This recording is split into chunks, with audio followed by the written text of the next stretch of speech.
There wasn't a single week in the entire year of 2014 where on a postpaid basis we didn't port positively with any carrier.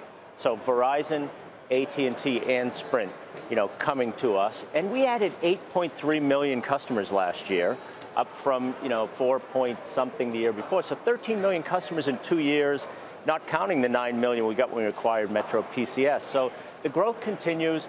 And in the first part of 2015, where the porting ratios have improved even more. What percent of the industry's ads do you think we took? Quick guess? It's easy. 100. What? So 100% of the industry's phone voice ads, and that's for a number of reasons, right? One is Sprint's still having a little difficulty.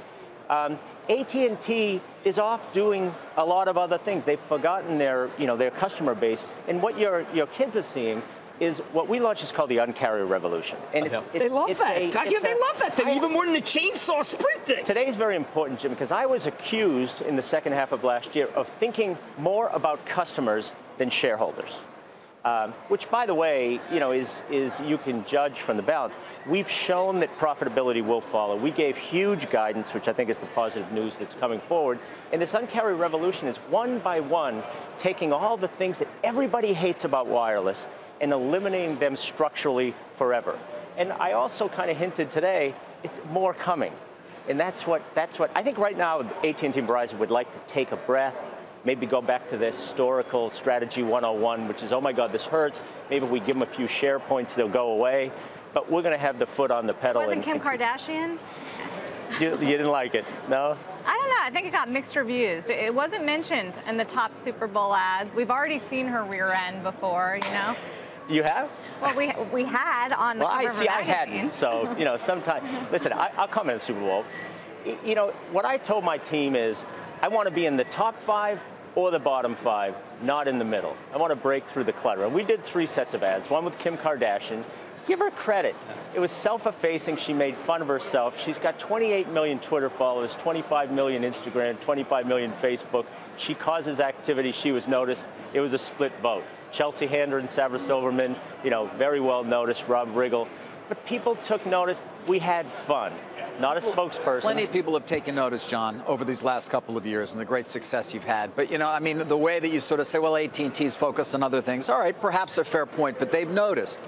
Yeah. And they've got, the ability to compete on price. They're repricing their entire subscriber base to a certain extent. Even Verizon, you've gotten their attention as well. Marcello Claure at Sprint is a pretty big guy also, by the way. And he's also getting more competitive as he fixes his network and tries to really come in with some very competitive prices. Churn's going up, too. Churn is going up. I just wonder whether it can be quite as easy for you as it's been these last couple of years when nobody expected much from you. Doesn't that sound like the exact conversation we had 1 year ago right now? AT&T and Verizon are going to respond. Sprint's going to fix their network and come back at you. Guess what? It's 2015. AT&T and Verizon did try to come back. Margins were down. Churn for them was up 14% and 23% respectively in Q4. Ours was up seasonally 5%. It's up a little bit for you. And your guidance, some people are pointing to, at least on sub ads, seems somewhat modest. Keep it. We announced postpaid ads of 2.2 to 3.2. We did 4.9 last year. Our guidance last year was 2 to 3 million. Okay, so there's a trade-off here, and we're conservatively respecting the competitive environment. And actually, we like what Sprint's doing, because Sprint is causing industry churn to go up for the big guys. Industry churn is good for us. And to make it simply, what may be happening is Sprint might be temporarily taking customers in from Verizon who text their network